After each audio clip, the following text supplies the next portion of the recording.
Today is Thursday, October the 31st, 2024, and welcome to episode 120 of Rural Reliance with Canny Couple. I'm Julia. And I'm Aaron. We're a small homestead family in Virginia that work every single day to merge homesteading and frugality, reducing our dependencies on outside sources. And it is the very last day of the month, so we feel pretty good to go ahead and do our homestead frugal tactics. Right. I mean, we're done. There's nothing else being spent. Yep, nothing else being spent this month. Nothing else needs to go out. We kind of have a sort of a good system that for the most part, we really don't spend money during the week. That is true. The only time we actually ever do spend money during the week is if we're making some sort of purchase offline. Or if we have to get gas for some sort of unexpected drive out. Yep. So I will tell you, for us, October was a bit of a different month for us this year. Helene really opened our eyes to some big gaps in our preps, Yep. In our household preps. And we've really decided that that was something we were going to focus on, getting those knocked out. But then we also made a decision as a family that we really wanted to work on our electricity costs for the upcoming winter months and how we could keep those as low as possible as a household. And that also changed our budget a little bit for the month. Yeah. So, first time you're going to hear us saying that, probably all year, we were over budget. We were. We'll tell you by how much and how it came about. So we'll talk about that here in a little bit.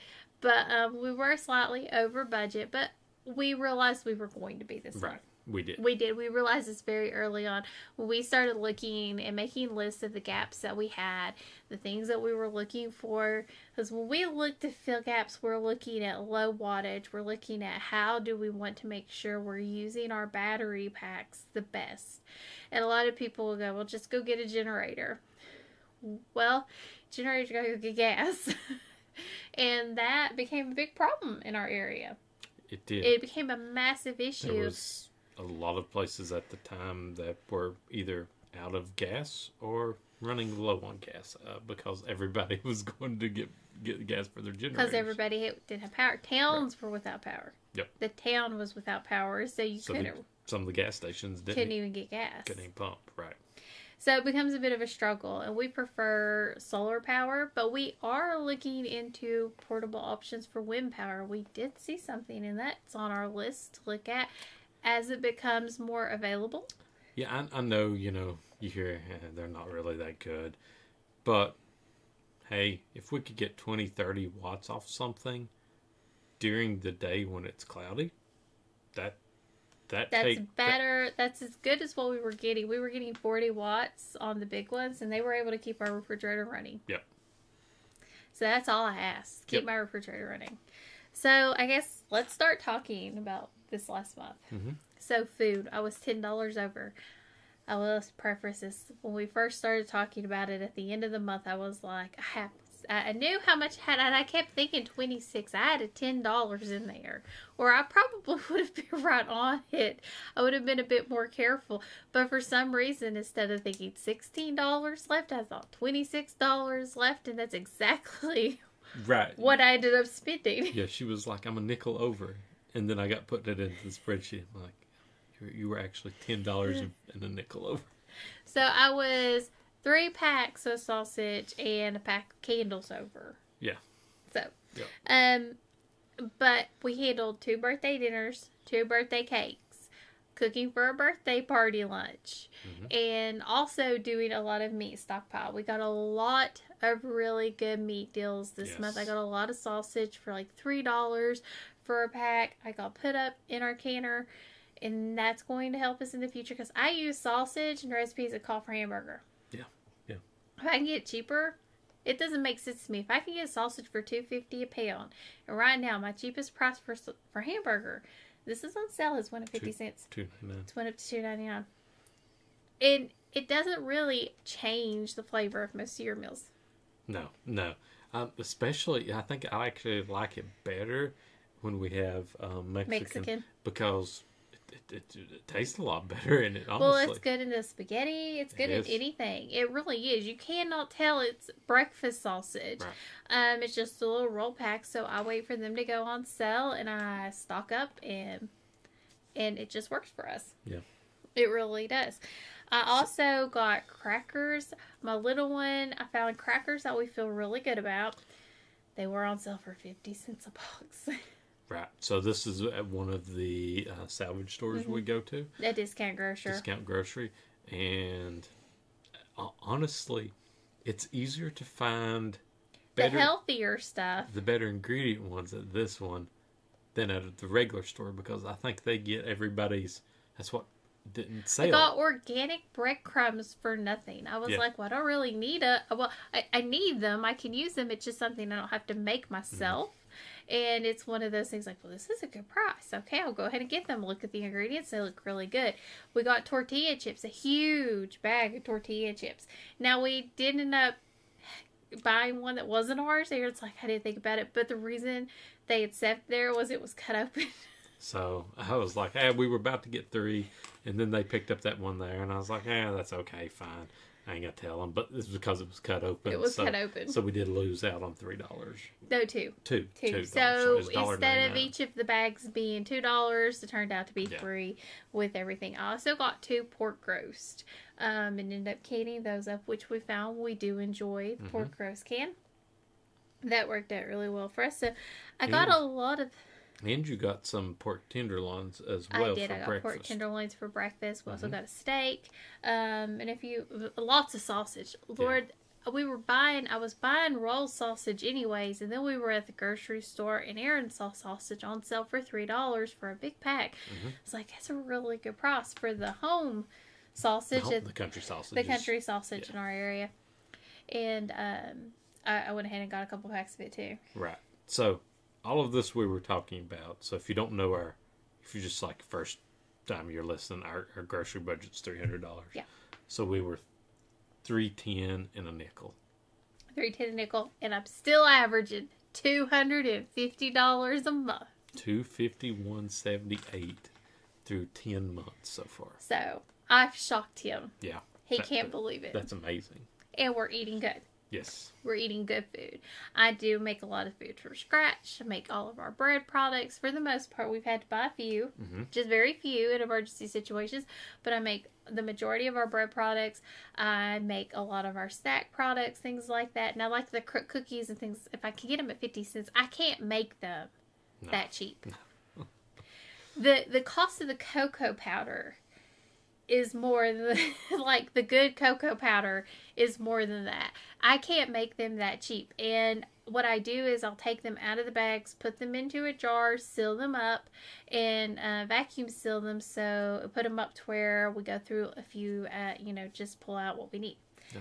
And we don't eat a whole jar in a day. Right. I will tell you, using the jars has kept me from overeating. Has kept us from overeating. Yep. It is so much. I was shocked at how well this has worked. It's crazy how little you will eat when you can see it in a glass jar versus if you're just pulling out of a bag. He can finish off a bag of crackers and not even realize he's done it. True. Now he gets a jar, he looks at it and he can start to see. I need this to last a few more meals. And he will. He'll take one jar. It could have like a half of a quart, and he can make that last a whole week just rationing himself out. It really works well. Yeah, it does. And I can also take a jar if we're going to have crackers for lunch as a side. I can take that jar of crackers and ration out between all of us as a side. Mm-hmm. It works really, really well for us. Electricity cost. So our electrical cost, it didn't. So, like I said, we get it at the first of the month. Mm-hmm. So this is really more of September's electric bill. But we pay it this. But we were right at $120 for that, and that included us cutting off the outside light before. It was still $3 or $4 for those few days we left it on. Well, until they came and took it down, should I say?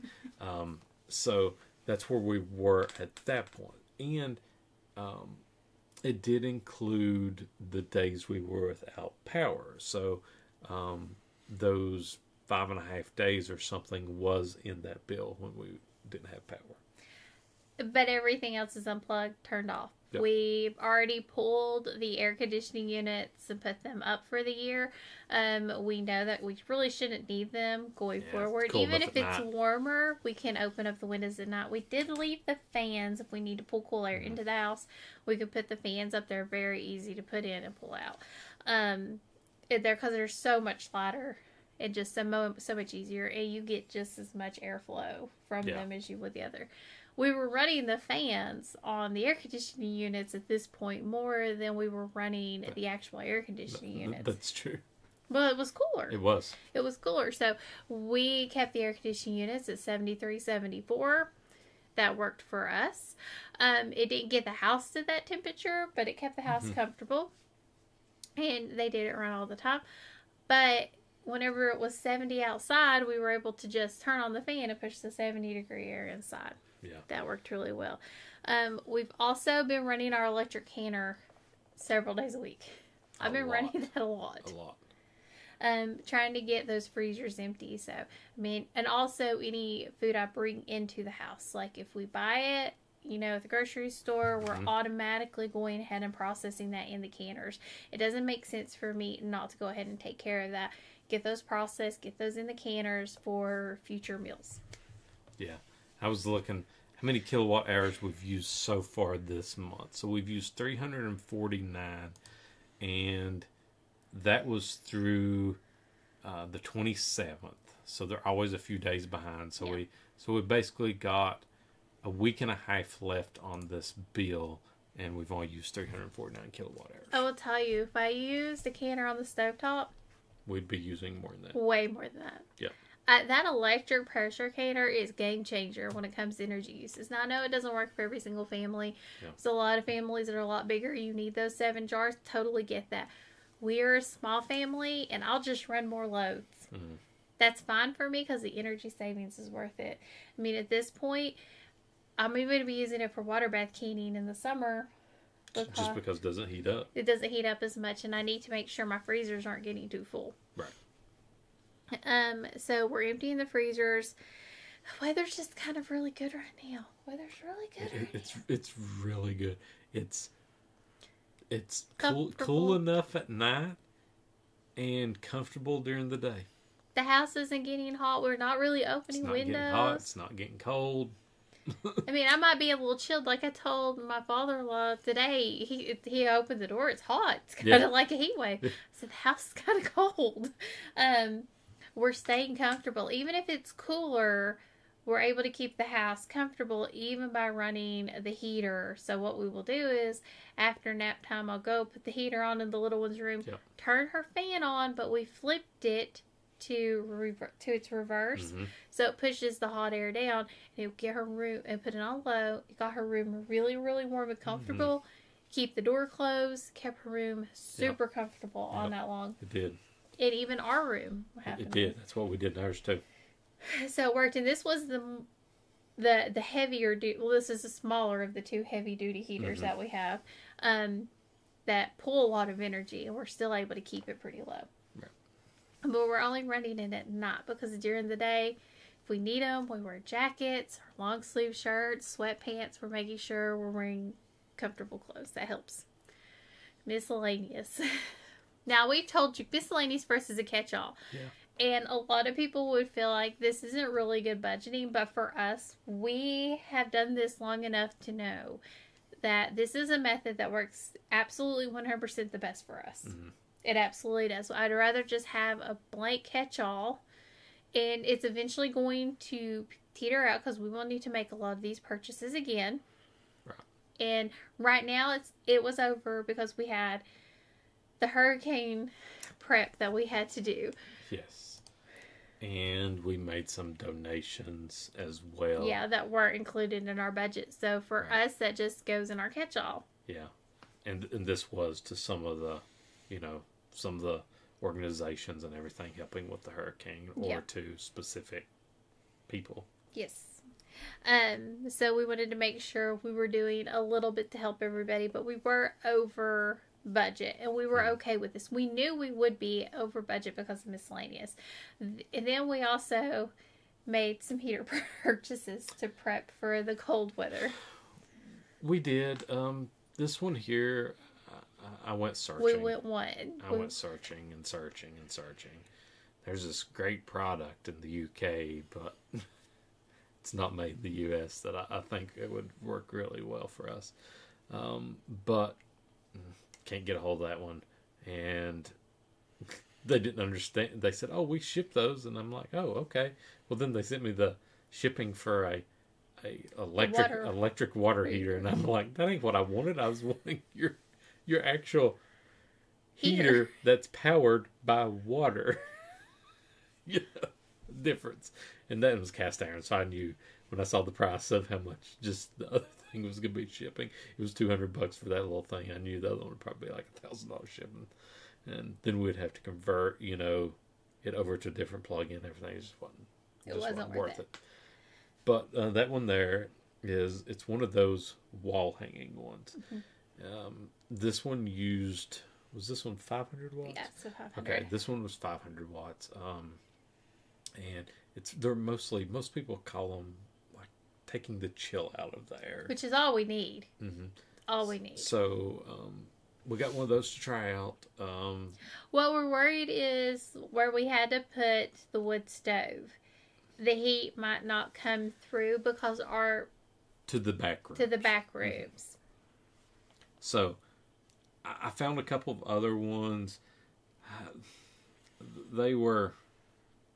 One of them was a little lower wattage, but had really bad reviews. Yes.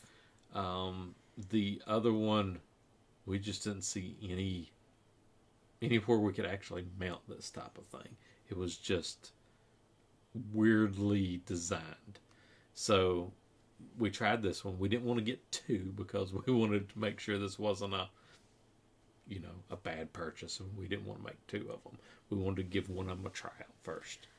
We also went ahead and make investments. We've been talking about doing these for a while, into winter-proofing and summer-proofing our basement. So we wanted to put something over our windows to help keep any air out. That's easy to remove if we need to remove it.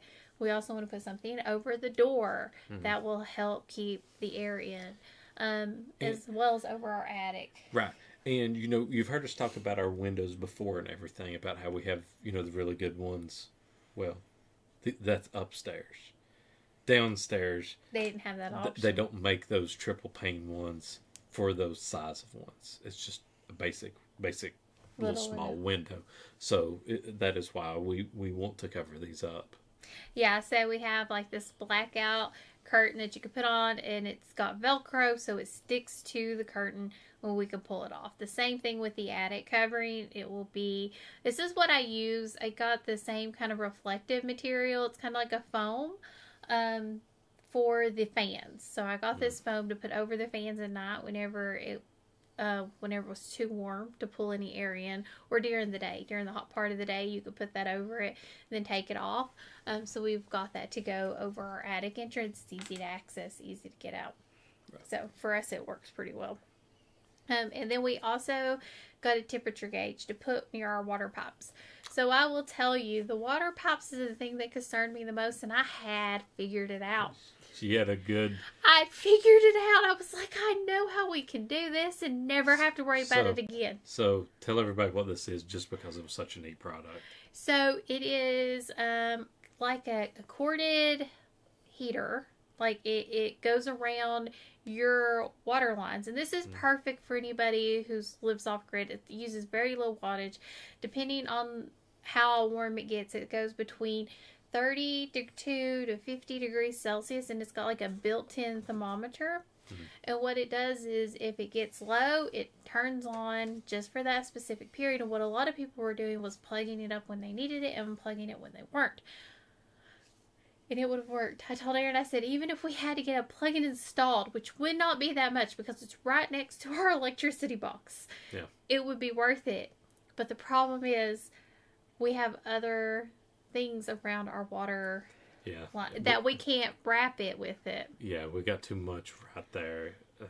it just won't work. It just wouldn't work. And it was a great thing. And we thought, that would be something, to make sure that, it doesn't get cold enough downstairs. We could run it off, a backup battery, anything like that if we needed to. It used 4 watts per foot. Mm-hmm.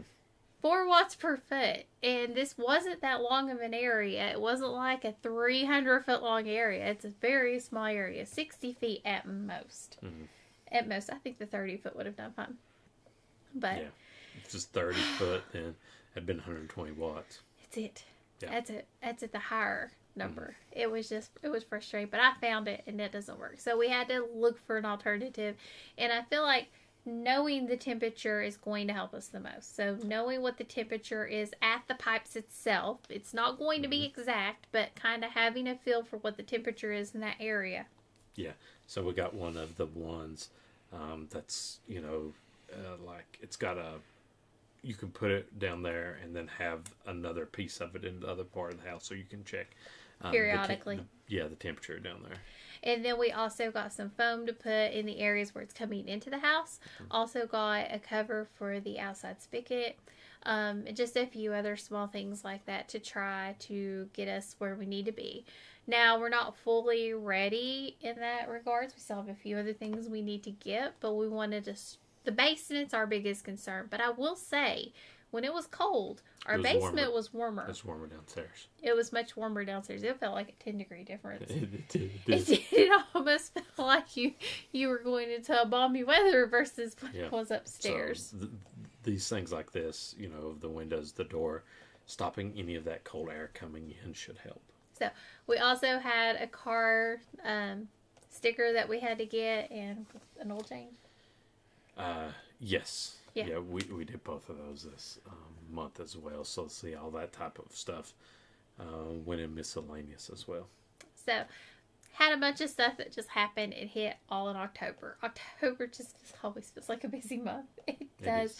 And we should do better. We really should. We need to look. I think we need to add the car stickers to the calendar. Because they do come and we know when they're, every year. So in Virginia, you're required to get an inspection sticker on your car every year. Yep. It's about, depending on where you go, I think places can charge differently, but it's usually like $20 to $30 range per vehicle. So that's just one of the things we have to deal with. So we really need to get those on the calendar. That's a good plan. See, we're making plans. This is the point of this. Keep us accountable, making plans. But this is where we did spend the most money. But I will say, the majority of our other categories we're all below. We're well below. Yeah. We spent nothing. Yeah, the only thing else that was over was that $10. Was my $10? And 5 cents. If I would have known, I didn't even cross my mind. I thought I had $26. I walked in. I said, I have $26. This is what I have.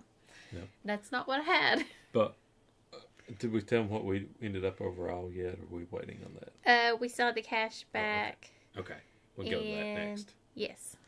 So go for that. Okay. Cash back. So receipt apps this month, $15 cash back.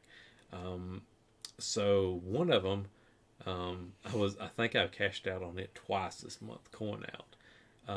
So it was last week, wasn't it? Yeah. Mm-hmm. They did this mission survey, and every day you got 1,000 points, and when I hit 5,000 points, I cash out and get a $5 gift card. And what they wanted to know was what you ate for every meal every day, and how you made it, and the ingredients are part of it. It was pretty time consuming, but where we bulk cook, it was the same thing every day. It was the same thing. So it was really easy after a certain point. They were probably like, is this person really eating the same thing 5 days in a row? It was really easy at that point.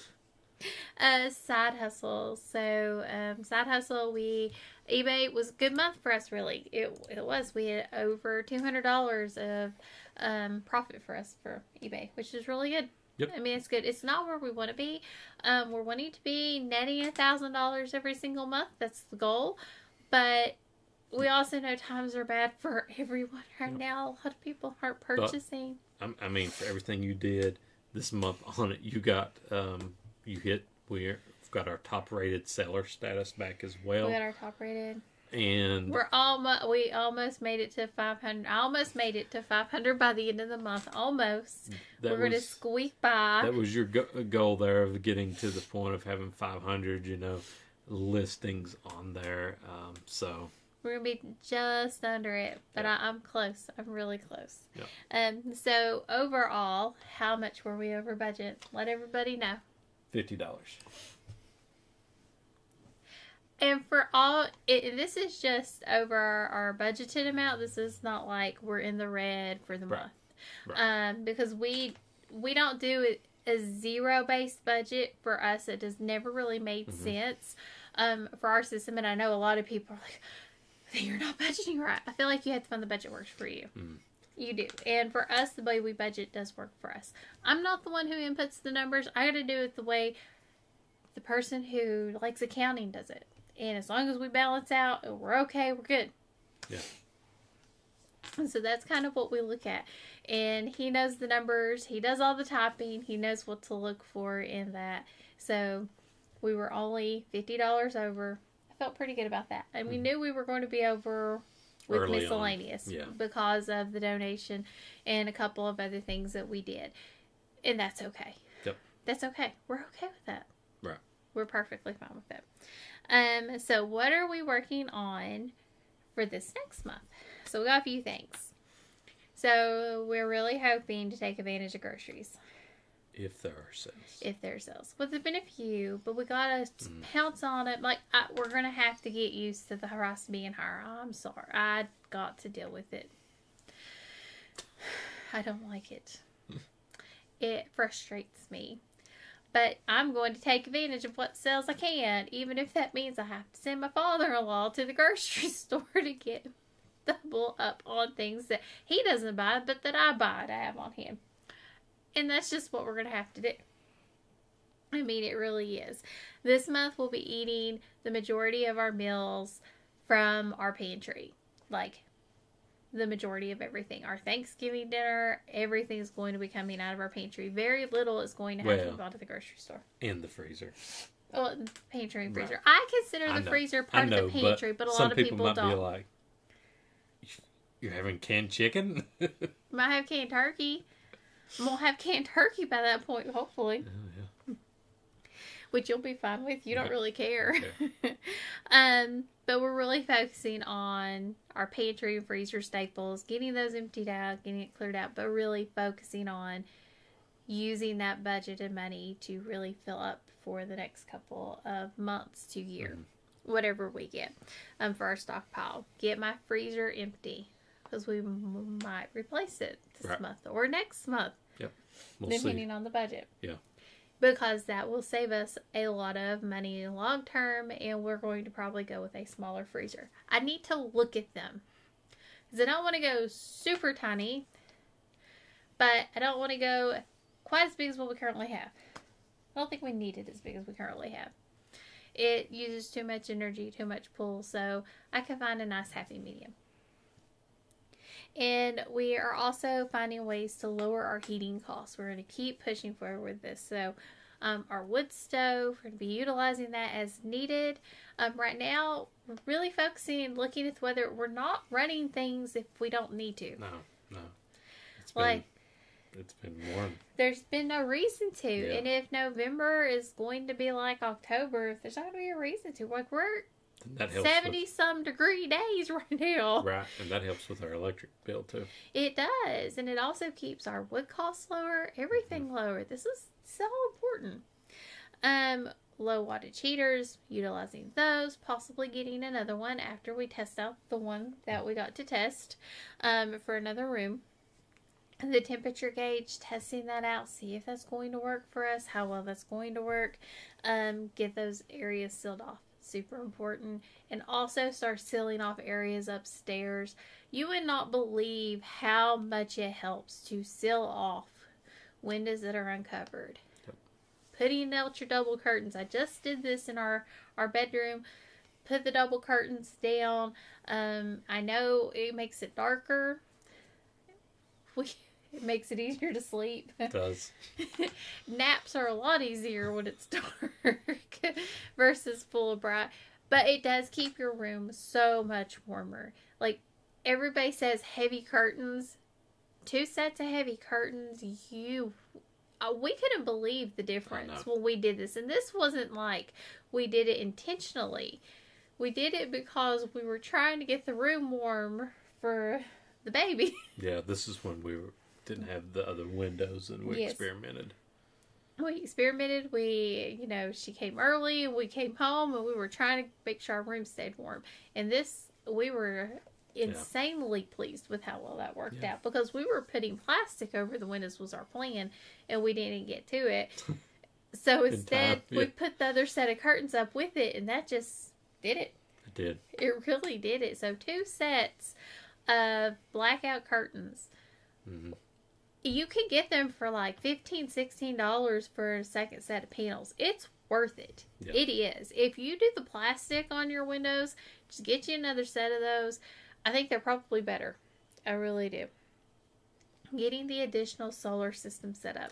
So this is a low wattage one. Aaron needs to add the things he needs to set this up, the cords, so we can run them. Yeah, so these would just be the 2 100-watt solar panels that we would have them set up just specifically for 100 watts a piece to charge up some of the small batteries. Small items, yeah. So we can keep those fully charged at any given time, and we're not having to pull that from our actual electricity use. Right. And then we are going to work on potty training. We were given a few ideas to try, things to motivate a little one to potty train. But once that's off of us, that's a huge cost savings. Yeah. It's a massive cost savings. It's about $100 a month is what at least what we're spending on diapers at the moment. And that's we knew that I need that right now. I need that breathing room. That's fine, but just saying, that's extra will help. Money. It will help. So, what do you think we did the best this month, and what do you think we did the worst? Well, worst was preparing for the next power outage. The best was we actually spent $0 in homesteading. Next month, it will not be that. Seed month. It's seed month. It is seed month. Black Friday sales, best time to get your seeds. But Aaron doesn't know this yet. He's going to be shocked. We're not doing 30 varieties of squash. What? Oh my gosh. We're sticking with our tried and trues. In bulk. So 100. No. And we're not doing 30 varieties of pumpkin. We've got to narrow this down. I keep pushing for less. He keeps pushing me for more. He wants to try everything, and I'm like, we really need to narrow our scope. And make it easier on me, and make it easier on our pocketbook. Yeah. And that does help. It really does help you save money. But I agree. I did good on groceries. I know we were a little over, but I did really good on groceries. You got a lot of good deals. I got a lot of really good deals. And I know we weren't expecting some of them, but capitalizing on some of those things just had to. Right. And I mean, overall, like we said, we're going for the year-end average, so we're still at $250. Our goal's $300, we're still at $250 for the year. I feel good about that. Yeah. And even if we spend $300 for the next 2 months, we're still going to be under that $300. We wanted to make sure our annual average was $3,600, and it looks like we're going to be under that for the total. Yep. Anything else to add? No. Hey, if you got any comments, questions, anything else you want to hear or know about, you can either leave it down below or send it to thecannycouple@yahoo.com. And then make sure to go over and check out our link tree with all of our other content. And as always, thank you for joining us on Rural Reliance with the Canny Couple, where we work hard to live simple and enjoy life. Have a wonderful day.